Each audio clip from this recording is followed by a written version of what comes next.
Muy buenas tardes, estimados colegas, los que están en la sala Zoom, los que están en la transmisión Facebook del Colegio Químico Farmacéutico Departamental de Lima. El día de hoy vamos a dar apertura, inicio, nuestra Semana Farmacéutica Internacional por el Día del Químico Farmacéutico. Entonces, para esta apertura tenemos presente nuestros dos ponentes.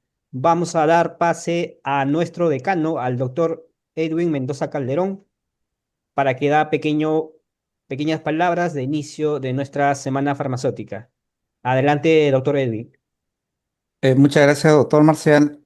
Doctor Robert Castro, muy buenas noches. Buenas noches. Apreciados colegas, todos participantes de esta Semana Farmacéutica Internacional 2026. Como Consejo Directivo del CQF de Lima, gestión 2025-2026, para este periodo, este año, hemos programado esta Semana Farmacéutica en las cuales se estarán tratando diversos temas, componentes nacionales de referencia y también componentes internacionales. Eh, en ese sentido, consideramos que el fortalecimiento de los químicos farmacéuticos tienen que incidir en la base formativa post esta etapa formativa universitaria. Post, como colegio profesional, estamos incidiendo en algunos temas de actualidad por las cuales seguramente cada uno de ustedes van a recoger, van a recibir información de carácter actualizada. En ese sentido, damos por aperturado y damos la cordial bienvenida a todos y cada uno de ustedes a través de esta ventana de comunicación, a través de las plataformas digitales, para poder iniciar esta semana farmacéutica. En ese sentido, como consejo directivo y en calidad de decano del CQF de Lima, damos por aperturado. Adelante, doctor Marcial. Bien, entonces, nuestro decano hizo la apertura, nuestra semana farmacéutica. También está acompañando su consejo directivo en esta sala del inicio. Entonces, vamos a dar pase para dar inicio también ya con primer ponente, al doctor Robert Castro Rodríguez. Adelante, doctor Robert. Muchas gracias, doctor Marcial Pipa. Un ratito, por favor.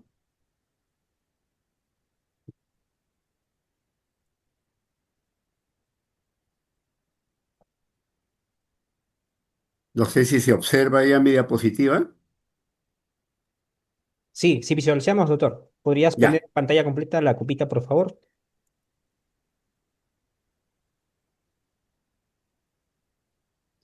Muy buenas noches, estimados colegas. Es para mí realmente un privilegio el estar con ustedes esta noche. Eh, Como es parte de la celebración por el Día del Químico Farmacéutico, bajo el liderazgo del doctor Edwin Mendoza Calderón, hemos iniciado hoy un proceso de capacitación actualizada. Los que alguna vez ya me han escuchado, hoy van a ver algunas diapositivas, algunas afirmaciones y explicaciones nuevas, porque la vida en realidad es de constante actualización, de constante aprendizaje. Y creo que uno de los hechos más importantes que ocurren en nuestro país es justamente lo que se refiere a los procesos de actualización permanente en materia legal normativa sanitaria. ¿Mm? En ese sentido, dado el hecho que durante gran parte de mi trayectoria como profesional me he dedicado a la docencia, tanto en la educación superior no universitaria como en la educación universitaria, y en gran medida durante muchos años me he dedicado al dictado de legislación y ética, ¿no? Y en ese sentido he sido parte, sin duda, de todos los procesos en lo que históricamente en nuestra normatividad farmacéutica ha ido evolucionando. Luego de la promulgación de la ley 29459, primera ley que se da en nuestro país como ley ya no de medicamento, sino como una ley por primera vez en Sudamérica que contempla tres ítems o tres aspectos: productos farmacéuticos, dispositivos médicos y productos sanitarios. Con lo cual se da un salto histórico para nuestra profesión dentro del campo de ejercicio y que sin duda reemplaza aquel anhelo que los maestros de los años 60 y 70 tuvieron en expresar que el químico farmacéutico era el profesional del medicamento, alimento y tóxico. Ser el profesional como lo somos ahora, luego de la promulgación de esta ley y la aplicabilidad de los dispositivos que reglamentaron esta ley, somos los profesionales del producto farmacéutico, del dispositivo médico y del producto sanitario, ¿no? Que contemplan varios productos y dispositivos que superan largamente a los tres productos o aspectos que contemplaba el anhelo, que lamentablemente nunca fue ley ni normativa, del medicamento, alimento y tóxico. Decir producto farmacéutico nos referimos no solo a medicamentos, sino a edulcorantes, dietéticos, ¿no? Productos galénicos, productos homeopáticos y derivados vegetales, y que indudablemente ahora, conforme se está discutiendo en el Congreso de la República, es muy probable que se incorporen los radiofármacos, ¿no? Que no están contemplados dentro de la ley 29459 ni tampoco de los reglamentos. Y esto que les acabo de expresar representa lo último que está en discusión y que seguramente se va a incorporar, donde establecen los criterios semánticos, conceptuales y definiciones de lo que puede ser en realidad un radiofármaco, que va a contemplar, por un lado, la preparación de radiofármacos dentro de un establecimiento dirigido técnicamente por un químico farmacéutico, y también la de un laboratorio al cual se le va a llamar teóricamente, hasta que se pruebe, quién sabe, en los reglamentos respectivos de esta parte, radiofarmacia, ¿no? Donde también contempla la dirección técnica de un químico farmacéutico para esos laboratorios, con la misma aplicabilidad de la normativa de cumplir todos los sistemas de buenas prácticas.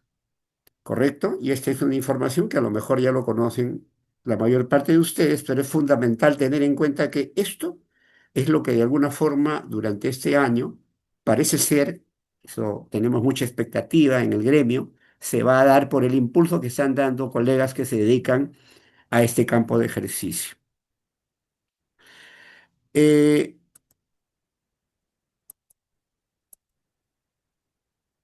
este proceso evolutivo tiene que ver básicamente con un desaprendizaje de lo que ya es obsoleto, ¿no? Un reaprendizaje de lo que tenemos que modificar o incorporar, y también con el hecho propio de que todo va evolucionando.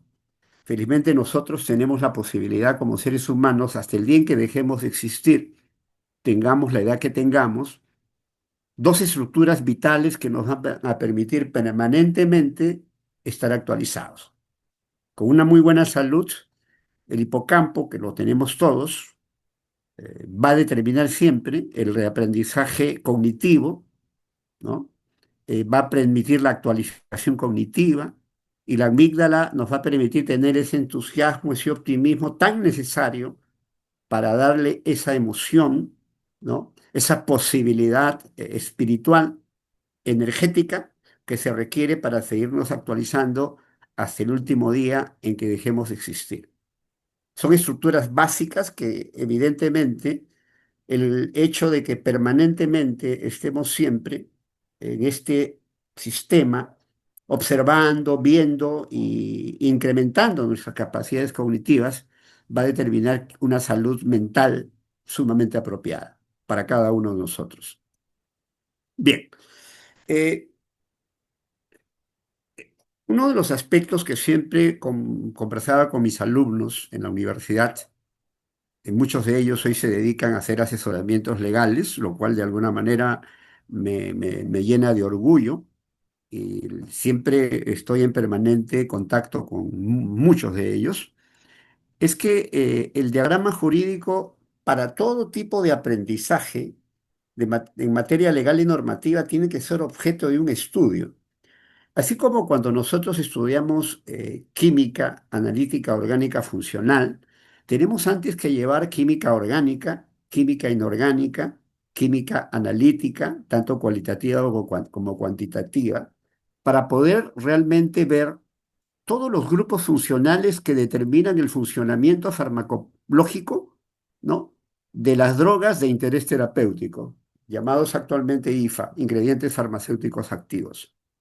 Y evidentemente el diagrama jurídico dentro del marco legal normativo que rige nuestro país, felizmente hasta ahora, con las complicaciones que todos sabemos hay en la superestructura política nacional, está vigente, ¿no? Bien, eh, la Constitución Política del Perú es el instrumento legal más importante que hay en nuestro país. Es la ley de leyes, el dispositivo que prima sobre todo otro dispositivo o instrumento legal. Pero dentro de la estructura de salud, porque tenemos que contemplar al área de salud, no al área del derecho tal cual o de la contabilidad, tenemos que tener en cuenta cuál es la ley de más alta jerarquía en materia de salud, ¿no? Y en verdad es la Ley General de Salud, la Ley 26842, que vamos a ver más adelante. Esto es muy importante que tomen en cuenta. Ha tenido más de 60 cambios. La Ley General de Salud, que es la ley macro, que es la ley más importante como tal para los químicos farmacéuticos y para todos los profesionales de la salud, se promulgó en 1997, en el segundo régimen de Alberto Fujimori, ¿no? Y se ha ido modificando progresivamente, se han ido derogando ciertos artículos, se han ido incorporando determinados criterios de carácter legal. Luego tenemos una ley que sin duda determina un antes y un después en muchos campos, incluyendo de la salud dentro del marco internacional, que es la ley 29316, ¿no?, que es una ley que determinó un acuerdo comercial entre el Perú y los Estados Unidos. Los Estados Unidos, cuando hacen, ya lo vemos ahora por las cuestiones que están ocurriendo a nivel mundial, cuando ellos hacen un convenio con un país, hacen que rija todo aquello que ellos ya en su país cumplen. Y cuando evidentemente se da la firma de esta ley, de este tratado, se dan una serie de modificaciones en diferentes campos, y uno de esos campos es la salud, en el cual, como ustedes muy bien saben, la Ley General de Salud promulgada en 1997 es una ley en la que sacar el registro sanitario de un medicamento era como sacar el registro de un caramelo de menta, ¿no? Es decir, no habían parámetros de estudios de estabilidad, bioequivalencia, etcétera. Entonces, esto determina modificatorias y una de ellas fundamental dentro del registro de los cambios en el medicamento es la modificatoria del artículo 50, que tenía que ver con el tema del registro. Luego, ya lo hemos dicho hace unos minutos, se promulga la ley 29459, ¿no?, el año 2009. Siempre voy a reconocer el papel muy importante que tuvo la congresista en aquel entonces, Margarita Zuccari, y también el aporte de muchos colegas que hoy incluso ya no nos acompañan físicamente y que de verdad hicieron un muy buen trabajo en los aportes que se dieron en el grupo de trabajo que trabajó la elaboración de un anteproyecto que después, en el Pleno del Congreso, se aprobó. Luego, sin duda, viene la ley del trabajo del químico farmacéutico, que es una tarea pendiente que tenemos necesariamente que reestructurar y adecuar a la nueva realidad que hay actualmente en el país y en el mundo. Pero siguiendo con el tema central de hoy, vienen los dos reglamentos, ¿no? Que como ustedes muy bien saben, tanto la 014 como la 016 se promulgaron el 27 de julio del 2011 y se empezaron a aplicar el año 2012. Muy bien, este es nuestro patrón jurídico, legal, sanitario, farmacéutico para nosotros, los químicos farmacéuticos. Bien, esto es fundamental, estimados colegas, que contemplen aquellos que se dedican o pretenden dedicarse a esta actividad de asuntos regulatorios y aspectos contiguos a esta actividad. Es muy importante revisar y tener en cuenta todos los cambios que han habido a lo largo de todos estos años en toda la estructura legal que todo químico farmacéutico debe conocer. Quien se dedica lo debe intensificar y los que no nos dedicamos o no se dedican a esto, al menos tienen que ilustrarse y tener en cuenta ello, porque muchos de estos cambios se contemplan en las resoluciones que muchas veces las DIRIS o la propia DIGEMIT envían para una serie de movimientos legales, para registros, para la implementación y la certificación de buenas prácticas o para emitir sanciones, etcétera, ¿no? La Ley General de Salud ha tenido 63 cambios, ¿m? Entre modificaciones, incorporaciones y derogaciones. ¿Qué cosa es una modificatoria? Llamada también reforma, ¿no? Son cambios parciales del contenido o cambios en la redacción, que son incorporaciones, llamada también adiciones, ¿no?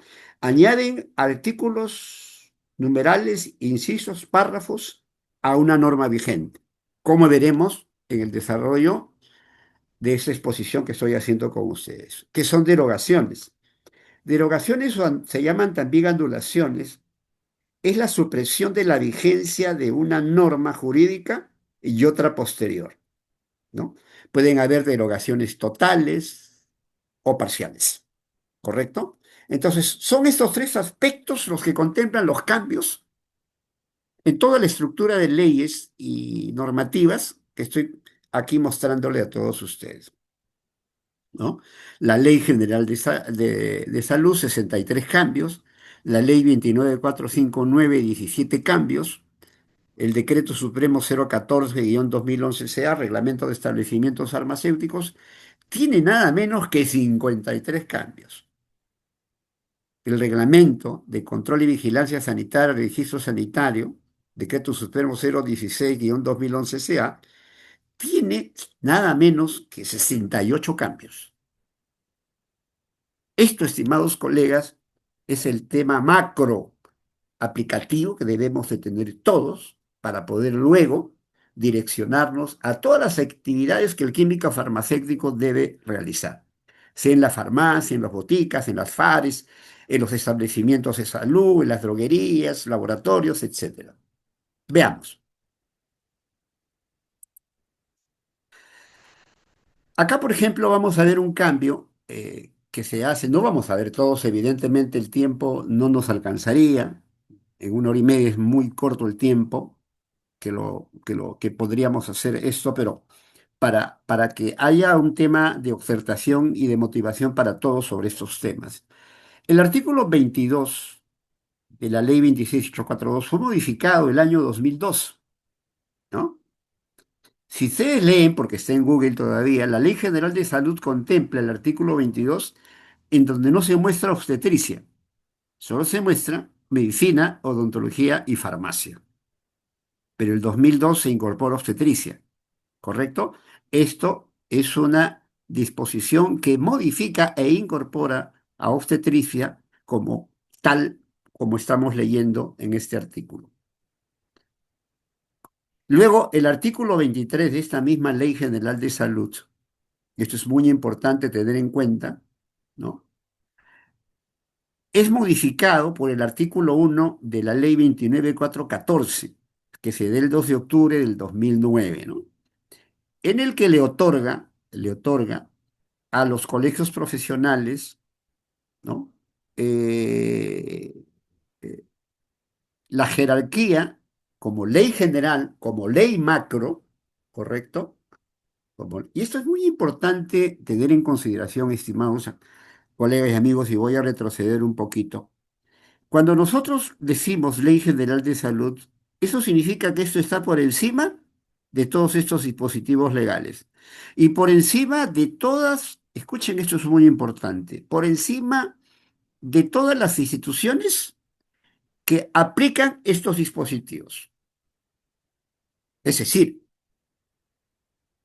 los artículos ya modificados de la Ley General de Salud tienen más jerarquía que los dispositivos legales que pueda emitir la DIGEMIT o la DIRIS, ya que los jueces, en algún caso que pueden contemplar lo contrario y darle mayor prioridad a dispositivos legales de menor jerarquía, estarían cometiendo prevaricato, ¿no? Esto es algo que yo lo puedo decir por experiencia propia, porque alguna vez algunos colegas de una manera inadecuada y negativa promovieron la nulidad, la liquidación y disolución del Colegio de Lima el año 2005 y 2006, ¿no? Incluso eso lo hicieron valer y lo incorporaron al Indecopi. Y en el Indecopi incluso llegaron ellos a promover una decisión por el cual ellos colocaron una comisión de liquidación y disolución del colegio. Evidentemente esto no se dio porque el colegio químico farmacéutico es creado por ley al amparo del artículo 20 de la Constitución. Ningún juez, ¿ya? Ningún ministro de Estado, ninguna autoridad está por encima de un colegio profesional a menos que se modifique este artículo, ¿no? Eso es sumamente importante aclarar y determinar de esta manera como un tema de cultura general y que creo la mayor parte de ustedes lo debe tener en claro. Pues bien, aquí, por ejemplo, dice, ¿no? El artículo 23 ya modificado. Las incompatibilidades, limitaciones, prohibiciones y vulneración de derechos en los servicios de salud, así como el régimen de sanciones aplicables a los profesionales a los que se refiere el presente capítulo, se rige por las normas laborales, administrativas, civiles y penales, los códigos de ética y deontología y las normas estatutarias de los colegios profesionales correspondientes. Es decir, los colegios tienen esta atribución en concordancia al cumplimiento del artículo 23 de una ley orgánica como es la Ley General de Salud, ¿no? También la Ley 29459 ha tenido modificaciones, ¿no? La Ley 31091 del 2020 hace la modificatoria del artículo 8. La Ley 32036 del 2024 modifica los artículos 28, 29, 30, 32, 39 y 46 de la Ley 29459.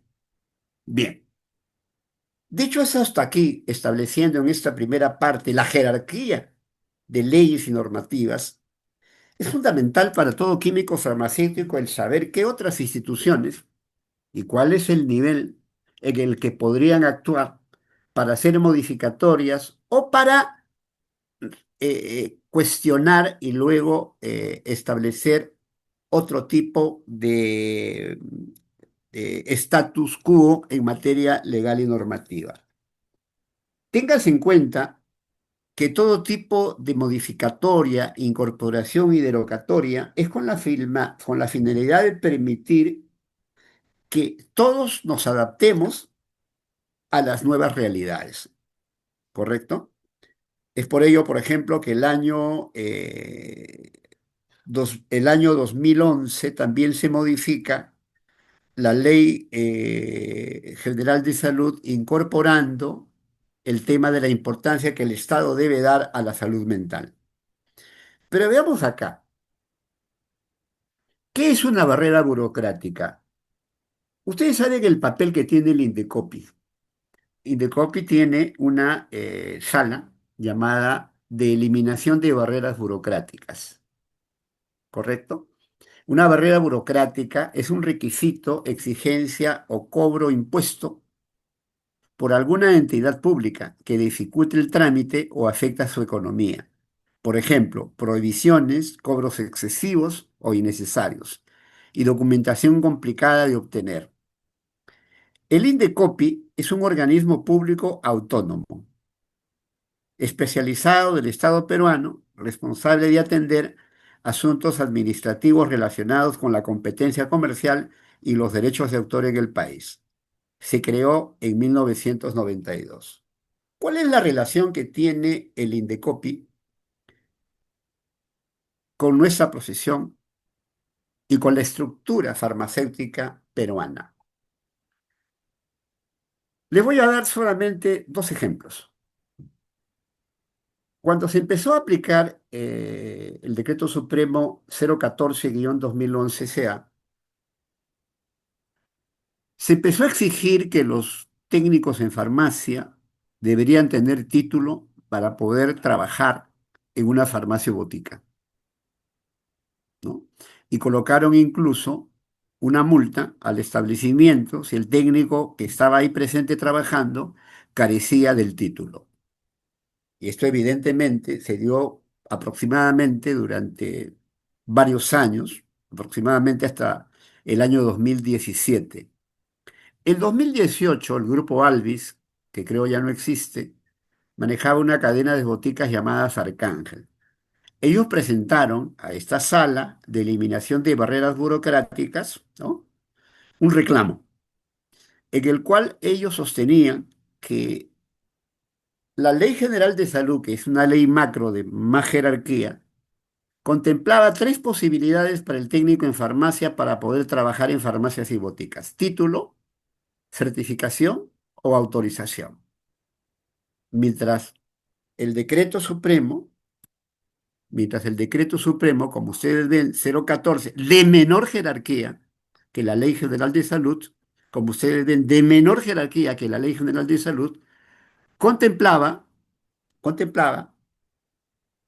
de que debería de tener solo título, mientras la Ley General de Salud le daba tres opciones.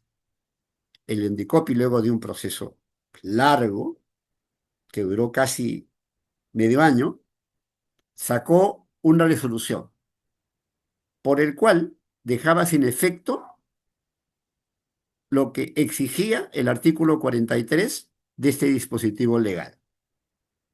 Como pasa muchas veces en nuestro país, ha demorado, y lo veremos al final de esta exposición, varios años, hacia el año pasado, que se vuelva a reestructurar esta disposición contemplada aquí de una manera ilegal. Después se da con el artículo 94 de este mismo reglamento. El artículo 94 de este mismo reglamento, promulgado en 2011, contemplaba que el químico farmacéutico era el único profesional en exclusiva que podría tener la dirección técnica, la jefatura de aseguramiento de la calidad, la jefatura de control de calidad y de producción de todo laboratorio, ¿no?, de productos sanitarios. Hubo un grupo de empresas de la Cámara de Comercio que también hicieron un reclamo ante la Sala de Eliminación de Barreras Burocráticas del Indecopi. Pues bien, el artículo 94 fue modificado, como veremos más adelante, ya que la Ley General de Salud y la Constitución determinaban la presencia de mayor importancia de los tratados que el Perú tiene a nivel internacional. El Perú pertenece a la Comunidad Andina de Naciones, y la Comunidad Andina de Naciones, que maneja productos sanitarios como los cosméticos, no proporcionaba a todos los países miembros, que son cuatro, incluyendo el Perú y Colombia, de que solo sea el químico farmacéutico el único profesional que podría hacerse cargo de todas estas jefaturas. El Indecopi sacó la sentencia y como veremos más adelante, ya ahora explicado para ustedes, ¿no? Se modificó el artículo 94 de este reglamento decreto supremo. Entonces, he ahí la importancia, y veremos también otro caso más adelante, de lo que significa el INDECOPI en la vivencia normativa y legal farmacéutica en el Perú. Le estoy poniendo solo dos casos hasta aquí. Y con ello, de alguna manera, también darles la exhortación y motivación que tengamos en cuenta este parámetro de suma importancia y trascendental en muchos casos para el ejercicio profesional y para la aplicabilidad de la normativa farmacéutica en el Perú. Bien,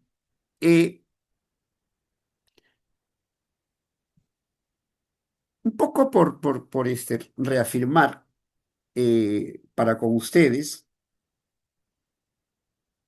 a ver, hay algunos colegas que muchas veces nos preguntan en el colegio y nos dicen que por qué la DIGEMI no le ordena a las DIRIS que hagan las inspecciones de una manera u otra, ¿no? Yo quisiera aquí también establecer un parámetro fundamental para la comprensión integral, ¿no? De la jerarquía y del nivel, las atribuciones, el deber y las obligaciones que tienen tanto las DIRIS como la DIGEMI. Yo no estoy de acuerdo con esto, porque yo considero que el órgano que debe reemplazar a la DIGEMIT debe ser un órgano autónomo, pero esa es la realidad que tenemos hasta el día de hoy, 11 de mayo del presente año, ¿no? Las DIRIS son órganos desconcentrados del Ministerio de Salud, ¿no? que dependen, que dependen, ¿no? y ejercen por desconcentración las funciones de la Dirección General de Operaciones en Salud en el ámbito solo de Lima Metropolitana. Solo existen en Lima Metropolitana, porque por ejemplo a nivel región, cuya sede es en Huacho, es la Dirección Regional de Salud. Y a nivel de todo el país, desde Tacna a Tumbes, quienes manejan esto son las direcciones regionales de salud, ya que cada ámbito departamental, hoy de acuerdo a la Constitución, son regiones. Ahora, por otro lado, la Dirección General de Operaciones en Salud, ¿no? dependen directamente del despacho del viceministro de Prestaciones y Asignaciones en Salud, a través de la dirección que acabo de leerles. En cambio, la DIGEMIT es un órgano de línea del Ministerio de Salud y depende del despacho del viceministro de Salud Pública, lo que significa que es una unidad administrativa que ejecuta las políticas y planes del ministerio en su ámbito, ¿no? Es sumamente importante establecer tres criterios básicos acá para diferenciar y no entorpecer nuestro raciocinio adecuado, con todo respeto, estimados colegas. Uno, las DIRIS pertenecen a un viceministerio que no es el mismo al cual pertenece la DIGEMIT. En segundo lugar, las DIRIS solo existen en Lima Metropolitana. A nivel del interior de Lima y del todo el Perú, ¿no? Son las direcciones regionales de salud. Y a las entidades, ahí se les llama, que tienen que ver con aspectos farmacéuticos, DIREMIT. Tercero, como dice acá, la DIGEMIT emite resoluciones, ¿correcto? Emite directivas. ¿Correcto? En el claro cumplimiento de la política de salud, ¿no? Cuya responsabilidad es directamente por parte del viceministro de Salud Pública. Entonces, con eso queremos dejar muy en claro la diferencia y las características de aplicabilidad legal normativa distintas entre ciertas entidades, entre una y otra. Bien, ahora pasamos al aspecto central de nuestra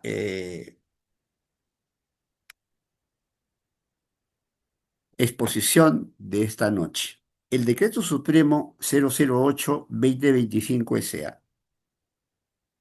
Decreto Supremo, así lanzado por el gobierno, que modifica artículos del Reglamento de Establecimientos Farmacéuticos, aprobado por Decreto Supremo 014-2011 SA, en el marco de la mejora de los niveles de eficiencia de la gestión del Estado. A ver, les explico lo siguiente.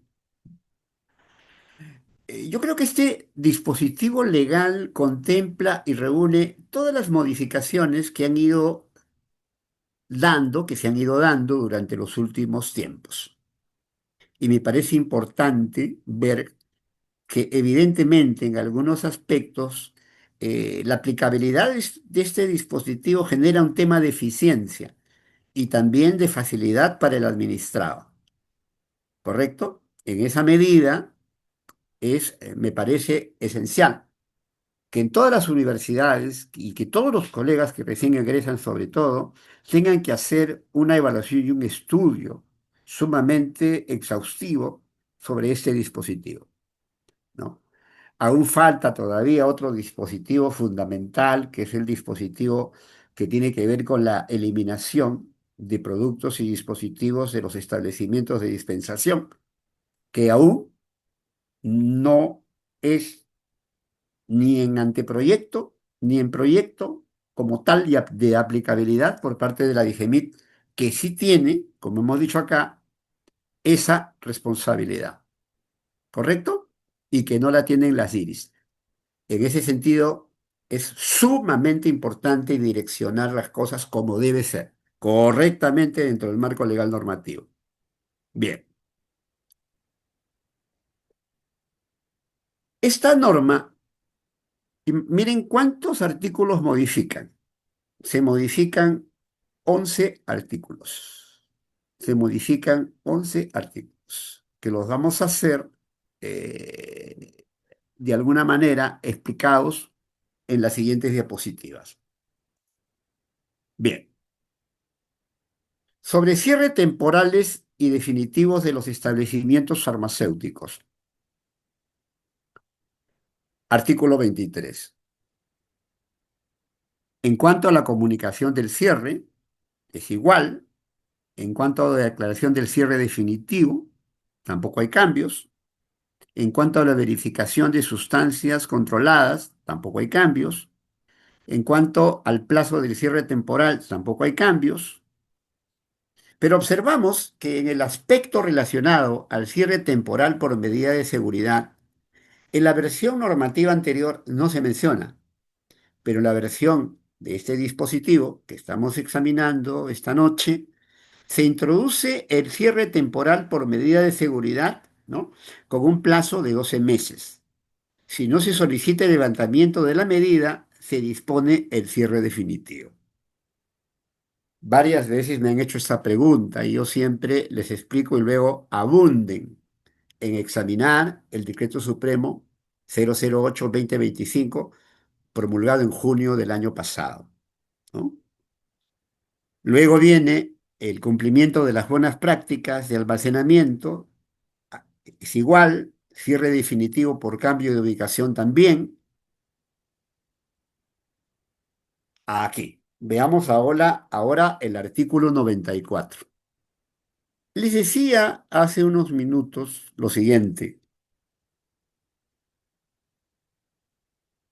¿Cómo interviene el Indecopi a través de la Sala de Eliminación de Barreras Burocráticas que ha promovido, ¿no? Que ha promovido la modificatoria del artículo 94? Este artículo 94 ya fue modificado a través del Decreto Supremo 021-2021 SA, luego que Indecopi, a través de la Sala de Eliminación de Barreras Burocráticas, lo modifica bajo los criterios que ya expliqué hace unos minutos. Y eso, indudablemente, determina lo que hoy vamos acá a explicar. Dice, áreas bajo jefatura. Dice, el sistema de aseguramiento de la calidad, producción y control de calidad de productos farmacéuticos y dispositivos médicos deben estar bajo la jefatura de un químico farmacéutico. En esta versión actual, el Ministerio de Salud ratifica este cambio que se da por la resolución del INDECOPI refrendada ya en el Decreto Supremo 021-2021 SA. ¿Correcto? Bien.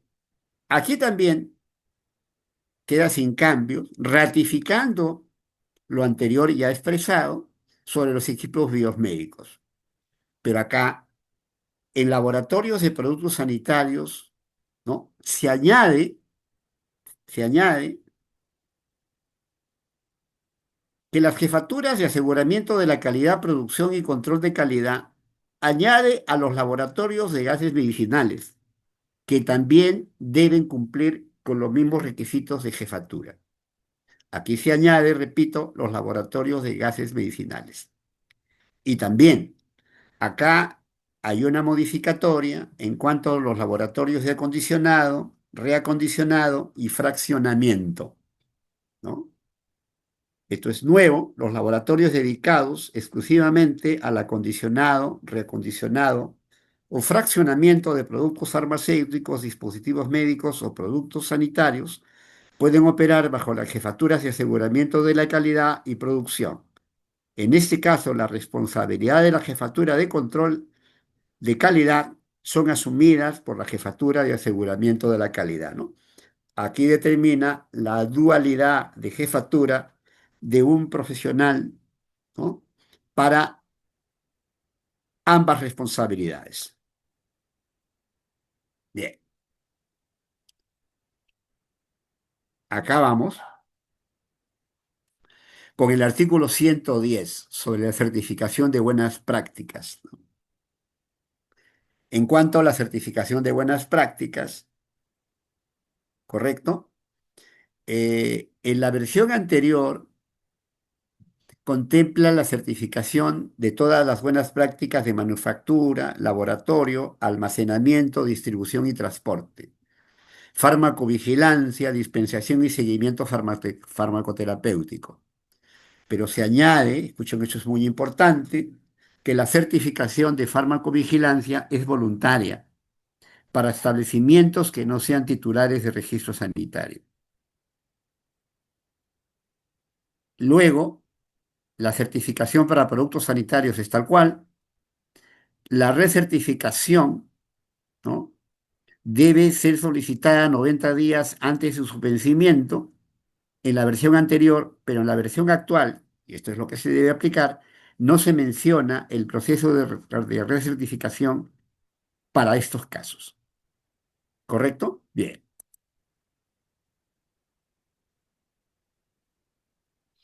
Bien.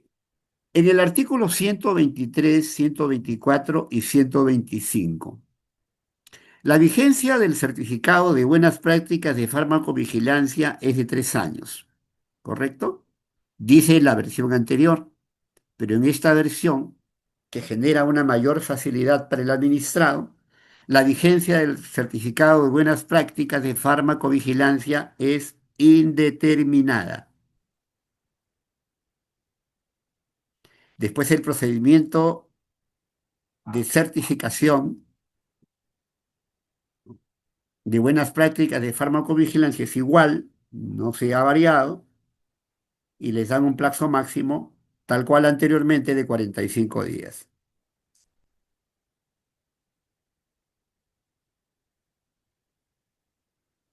Por otro lado, es muy importante destacar que en la versión actual de este dispositivo legal que estamos examinando, en el artículo 125, no se menciona la renovación.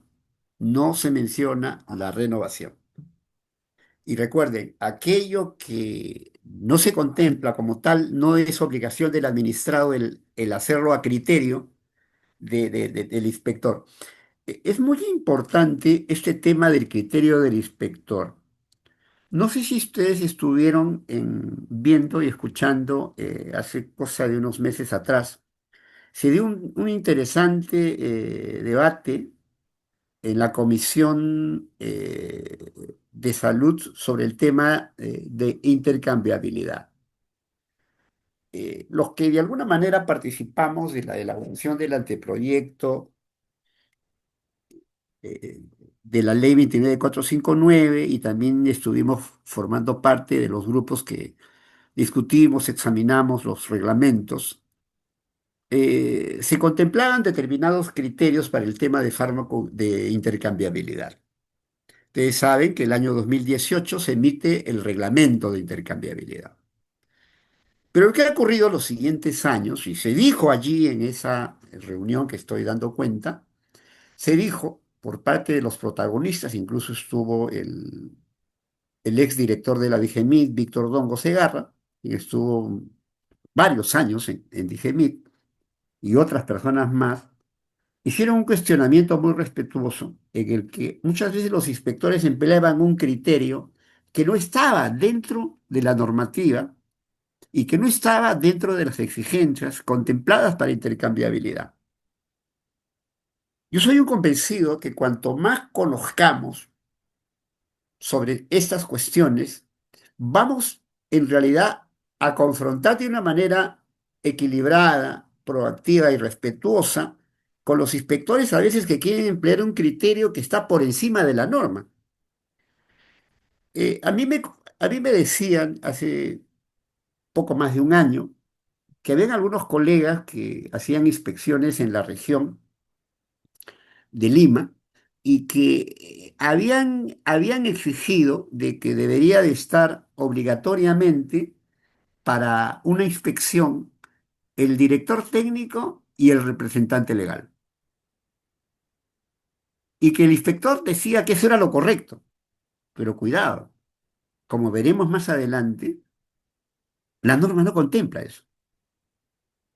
No es cuestión de que tú creas que es lo correcto. Bueno, como digo siempre, en ese ejemplo grosero que se aplica, si yo soy hincha de la U y se enfrenta a Cristal, yo quiero que gane la U. Eso es lo correcto para mí, pero no lo correcto para el Cristal, ¿no?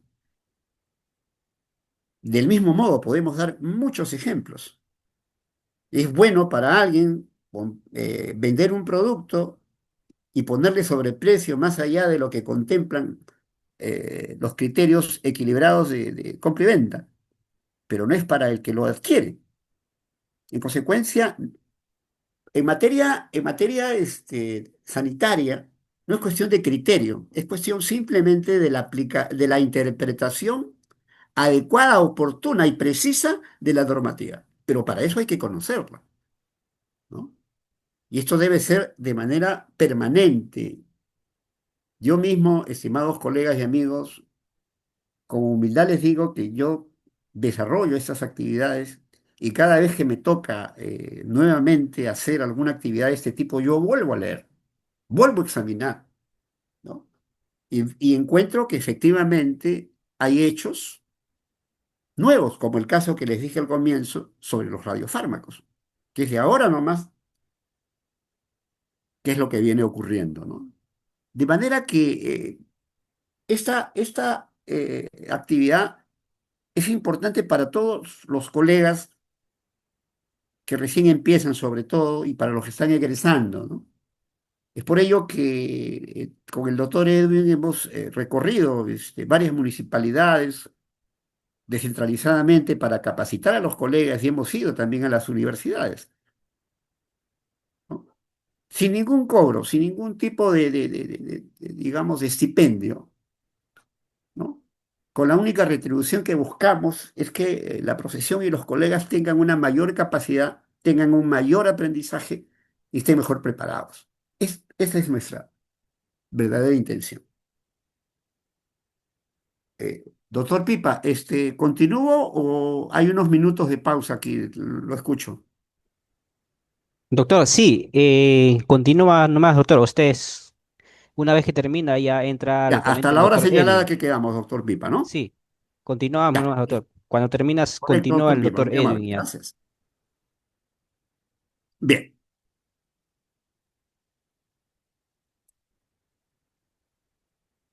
bien. Eh, Aquí vamos a ver un hecho en donde nuevamente aparece la Comisión de Eliminación de Barreras Burocráticas del INDECOPI. Muchos preguntan, ¿es cierto que las DPOF ya no se renuevan, que es indeterminada.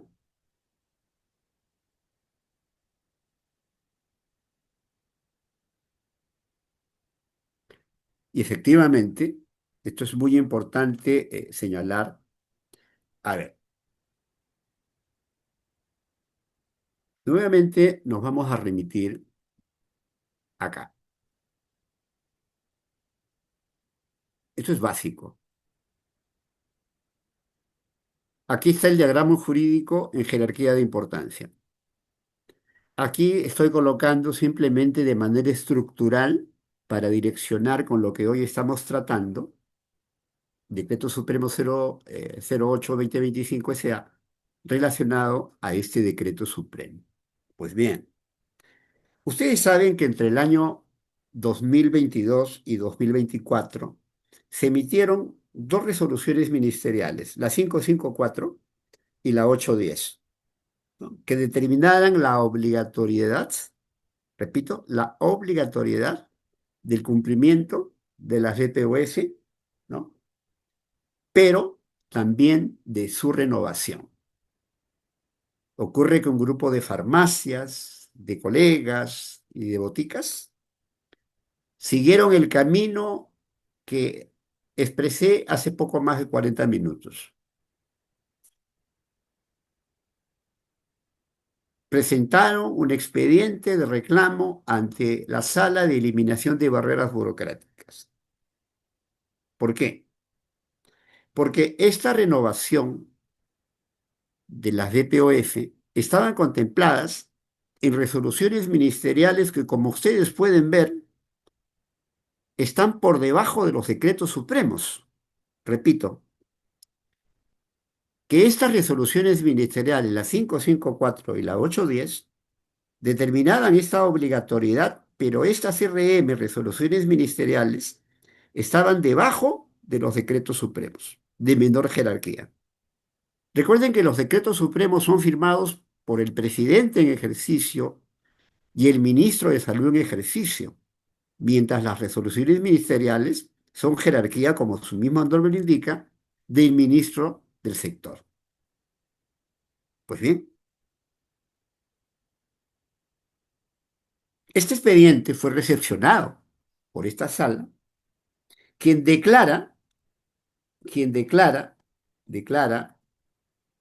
que esto que se quería aplicar, ¿no?, es barrera burocrática, ¿correcto?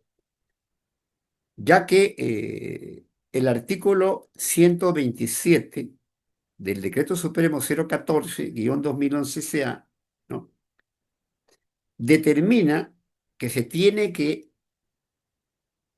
aplicar, que se tiene que cumplir con las BPOF.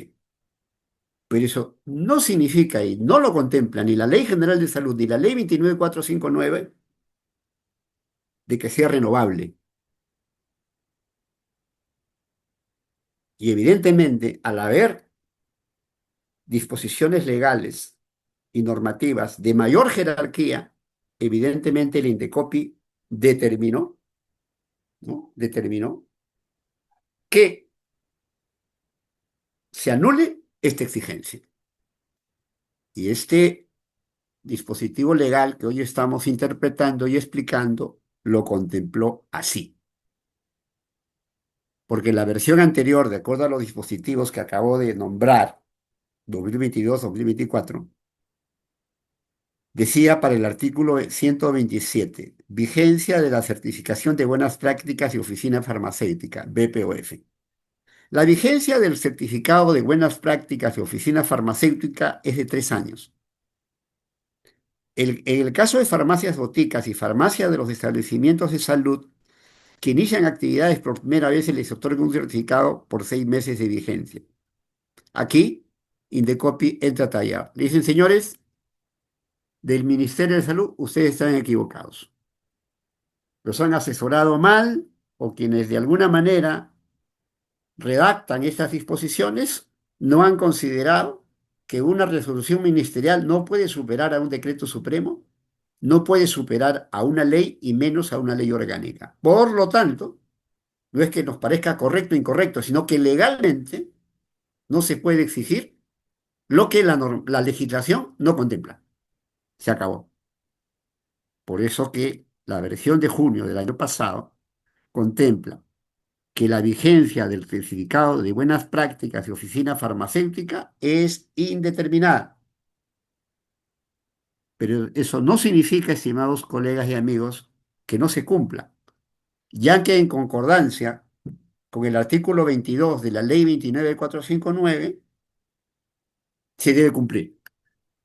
Esto significa que las inspecciones pueden llegar y comprobar si se está cumpliendo o no, pero ya no renovar estas DPOF. Repito, hoy hasta aquí les he dado tres ejemplos de cómo interviene el Indecopi en la normatividad, no solamente farmacéutica, también en otras, pero evidentemente eso no es motivo de esta reunión. Bien, el artículo 128, plazos para la certificación de BPOF. El procedimiento de certificación tiene un plazo máximo de 45 días. La renovación de la certificación debe ser solicitada con 45 días de anticipación a su vencimiento. Recuerden esto, amigos. El procedimiento de certificación tiene un plazo máximo de 45 días, pero no menciona la renovación ni la anticipación. Así que cada quien lo interpreta y lo puede interpretar sin desmerecer el respeto que debemos de tener entre colegas con quienes vienen a inspeccionar o determinan determinado tipo de comentarios y explicaciones. Bien,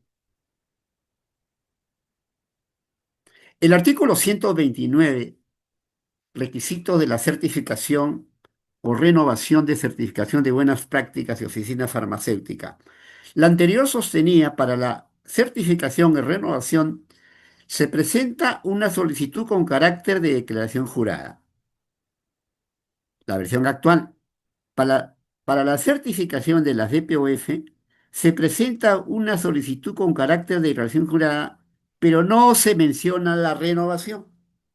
Esto claramente direccionado con lo que ya hemos explicado hace unos minutos. Bien. Artículo 135, ¿no? Es un tema bastante sensible esta parte. Lo voy a hacer con cierta pausa para poderme dejar entender. Procedimientos para la realización de inspecciones. Aspecto.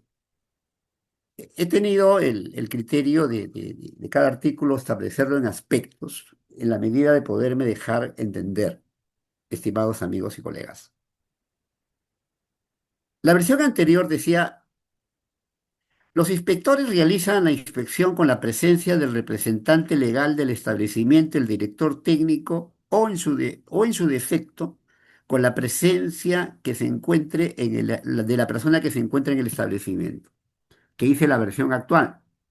Los inspectores realizan la inspección con la presencia del representante legal del establecimiento y o, así dice muy claro, esto y o es sumamente importante, porque determina con claridad que pueden estar los dos o puede estar uno de ellos. Repito algo que he dicho y lo voy a sostener siempre. Yo no estoy a favor ni creo que es lo correcto. Lo único que estoy haciendo esta noche y lo que siempre hago es interpretar lo que está escrito, ¿no? Evidentemente, si creemos que no es lo correcto, tenemos, de acuerdo a la Constitución, tenemos toda la capacidad y todo el derecho de pedir modificatorias, ¿correcto? Entonces, acá dice muy claramente, y o con la persona presente en el establecimiento en el momento de la inspección. Eh, una de las cosas que yo he tenido bastante en cuenta es cuando me han preguntado si a veces pueden estar los técnicos en farmacia en algunas capacitaciones. Bueno, Con esta versión actual y la anterior, damos cuenta que sí, ellos deben tener cierta formación al respecto. Jamás van a asumir nuestro rol, pero lo que sí es cierto es que la normativa los contempla para poder afrontar, en el caso supuesto de que no se encuentre el representante legal por A o B, ni el director técnico por A o B, va a tener que afrontar, ¿no? Se han dado casos en que hay técnicos que carecen de esa formación y simplemente han actuado de una manera inusualmente irrespetuosa, asumiendo una actitud hostil, poco proactiva y más bien reactiva, ¿no? Lo cual evidentemente genera mayores complicaciones para el director técnico y también para el representante legal o el propietario del establecimiento, ¿no? Eso es sumamente importante del considerar. Luego veremos el papel legal normativo que debe tener el técnico en farmacia. Inspección si el establecimiento está cerrado. Como ustedes pueden ver, estimados amigos, en la versión anterior no se contempla este procedimiento, pero ahora sí. Si el establecimiento se encuentra cerrado durante el horario de funcionamiento declarado, los inspectores deben realizar constancia en el acta y dejar un aviso en el establecimiento indicando la nueva fecha para la siguiente inspección. Más de un colega me ha dicho que esto es cierto. Claro que es cierto, ¿no? Claro que es cierto. Consecuencias por cierre del establecimiento. En la versión anterior no se mencionan las consecuencias, pero aquí la versión actual, 2025, dice, si el establecimiento sigue cerrado en la siguiente inspección, esto amerita un cierre temporal como medida de seguridad, que solo será levantado cuando el establecimiento acredite el cumplimiento de las buenas prácticas. Interrupción por cierre temporal solicitado. No se menciona en la versión anterior. Si la inspección es interrumpida por un cierre temporal a solicitud, la inspección se realiza una vez que el establecimiento se encuentre en funcionamiento. Más allá de estar de acuerdo o no con esa versión, eso es lo que se debe de cumplir. Muchas veces cuando carecemos nosotros de la información apropiada de la normativa ya aplicada y actualizada, muchas veces podemos ser objeto de cierta confusión, o quizás del humor o de la emoción de quienes han llegado a inspeccionarlo, ¿no? Puede pasar, puede pasar.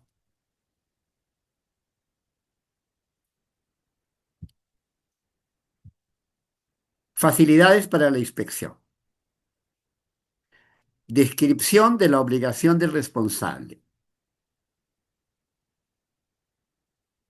Bueno, esto es igual, sea quienes se encuentren en el establecimiento, todos deben de brindar todas las facilidades para que los inspectores cumplan su rol. Y esto es fundamental siempre tenerlo en cuenta. Consecuencias por interrupción de la inspección. Esto que está aquí yo lo veo bastante conveniente porque aquí se emplea mucho el criterio y muchas veces el criterio, reitero, es personal. Y es bueno que la versión actual haya propiciado un nivel de discernimiento y de explicación. Dice, si después del inicio de la inspección se interrumpe o no se permite, se dispone el cierre temporal del establecimiento como medida de seguridad. Yo he revisado el decreto supremo, como digo, participé en su elaboración, también de la ley y de otros dispositivos, y efectivamente esto no estaba contemplado. Muchas veces se establecía un criterio, que repito, el criterio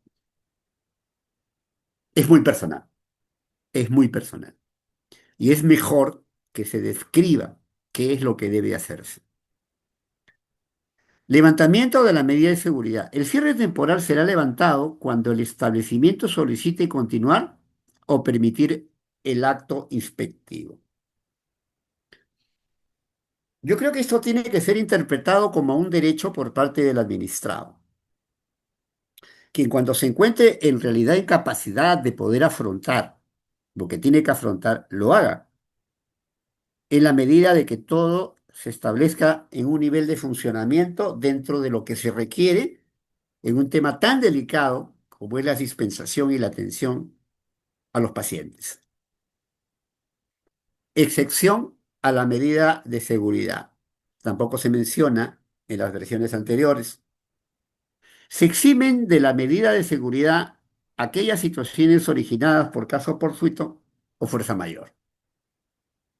Puede ser un terremoto, puede ser que la persona que está atendiendo tenga algún problema de salud, nadie está libre de un infarto, etcétera. Evidentemente, estos casos son fortuitos. No va a ser esto de manera permanente ni es frecuente, pero evidentemente es bueno que la versión actual lo contemple. Así hay mayores herramientas normativas para poder actuar, tanto por parte de los inspectores como por parte de los administrados. Bien, es también importante lo que decíamos en un comienzo, y les decía que esto iba a ser la parte final, ¿no? ¿Cómo es que el Indecopi, algunos dicen arrincona al MINSA? Yo digo que simplemente determinan un nivel de esclarecimiento normativo y una estructura de cumplimiento de jerarquía de leyes y de normas que siempre se debe de aplicar, ¿no? Yo recuerdo bastante cuando se empezó a aplicar desde el 2012 la exigencia del título a los técnicos en farmacia. Muchos institutos empezaron a incrementar los precios de lo que tenían que pagar los técnicos egresados para poder sacar su título, les hacían hacer cursos a los que les obligaban a pagar, eh, eh, etcétera. Y evidentemente esto no era justo. Yo vi que institutos que tenían pues dos procesos de, de titulación entre los años 2012, 13, 14 y 15, tenían hasta 5 titulaciones por año.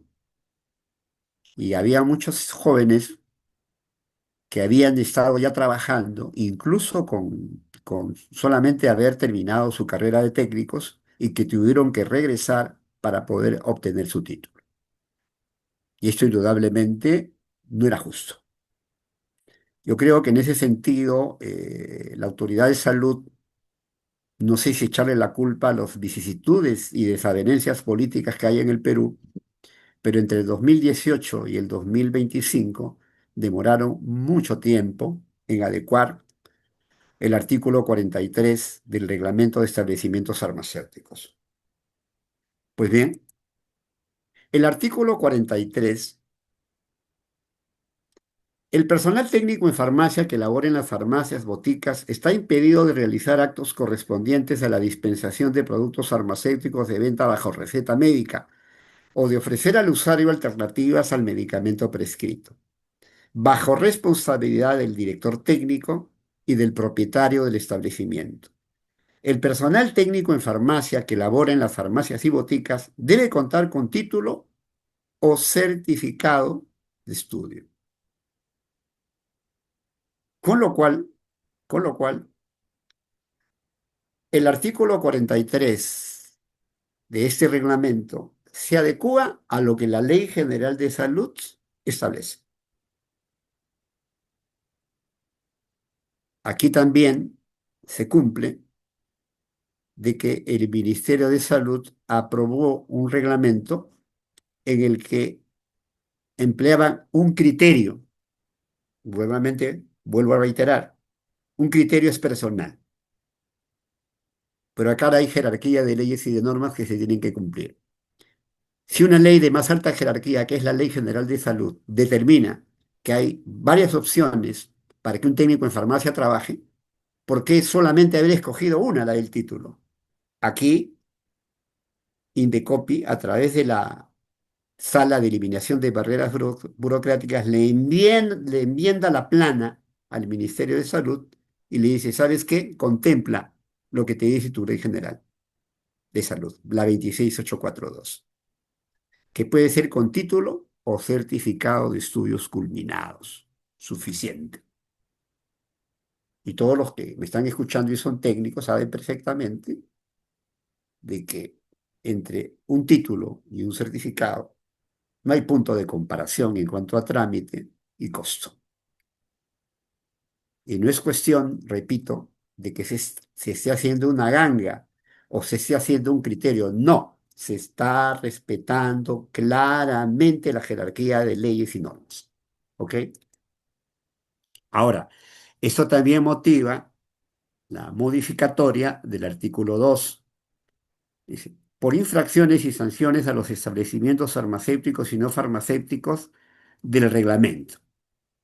Modificar la infracción número 30 del anexo 01, escala por fracciones y sanciones a los establecimientos farmacéuticos y no farmacéuticos del reglamento de establecimientos farmacéuticos aprobado por Decreto Supremo 014-2011 CA, ¿no? Por no contar con personal en farmacia con título o certificado de estudios culminados que lo acredite como técnico en farmacia, ¿no? 0,5 UIT. 0,5 UIT. Eh, yo quisiera en esta parte concluir con ustedes en lo siguiente. En primer lugar, espero que esta exposición exhorte y motive a todos los que me han escuchado a que es fundamental actualizarnos de manera permanente y que eso nos va a dar el poder de poder afrontar todo aquello que tengamos que afrontar con la legislación y normativa vigente, lo cual no significa de ninguna manera que no respetemos todo aquello que merecen ser objeto en sus acciones y presencia de parte de los inspectores por parte de la autoridad de salud. Segundo, eh, hay todavía una serie de actualizaciones normativas que se tienen que brindar todavía. Reitero algo que siempre exigimos con el doctor Edwin, es que tiene que darse definitivamente la disposición legal para la eliminación de productos y dispositivos de las farmacias y boticas. Nosotros hemos tenido ya reuniones en DIGEMIT, hemos tenido reuniones en el colegio en relación a este tema, ¿no? Pero reitero, la inestabilidad que hemos tenido durante estos últimos 2 años en materia de direccionamiento por parte de la DIGEMID y también, por cierto, de las DIRIS, ha determinado que ese tema aún no esté concluido. Tres, yo espero que todo lo que estamos hoy tratando con ustedes sea de total ayuda y de total exhortación y motivación para que sigamos dentro de este contexto capacitándonos y actualizándonos. A ver si en algún momento podemos tratar, me parece, hay un tema que, bueno, si estuviera, aún ya no enseño en las universidades, que hay que contemplar es el estudio de este diagrama, sobre todo aquello que tiene que ver con nuestro quehacer, ¿no? Evidentemente, nosotros le hemos expresado a los decanos de varias facultades el hecho de que contemplen dentro de su estructura la formación a los alumnos en estos campos, porque lamentablemente o felizmente, no lo sé, la realidad es que la legislación y la normatividad se ha incrementado de manera considerable, ¿no? Yo soy un químico farmacéutico que egresó cuando no se aplicaban pues ni las BPM. Las BPM eran una decisión que sobre todo las empresas transnacionales aplicaban, pero más no era obligatorio, ¿no? Eso recién se ha hecho a fines de los años 90 y evidentemente la legislación desde que se da la promulgación de la ley 29459 ha incrementado muchos aspectos que de alguna manera deben ser objeto de una decisión de una formación adecuada por parte de las universidades. Y por otro lado, el colegio, al menos en esta gestión, siempre vamos a considerar el desarrollar actividades a nivel de todos de toda la Gran Lima, a través de las municipalidades, a las universidades, etcétera, sin que de alguna manera perjudiquemos la autonomía universitaria y por otra parte quebremos de alguna forma el papel que deben cumplir las municipalidades. Yo creo que es una labor que tenemos que considerar en todo sentido. Más bien les agradezco su paciencia y espero que nos podamos ver más adelante en alguna otra actividad de la que estamos efectuando en estos días, ¿no?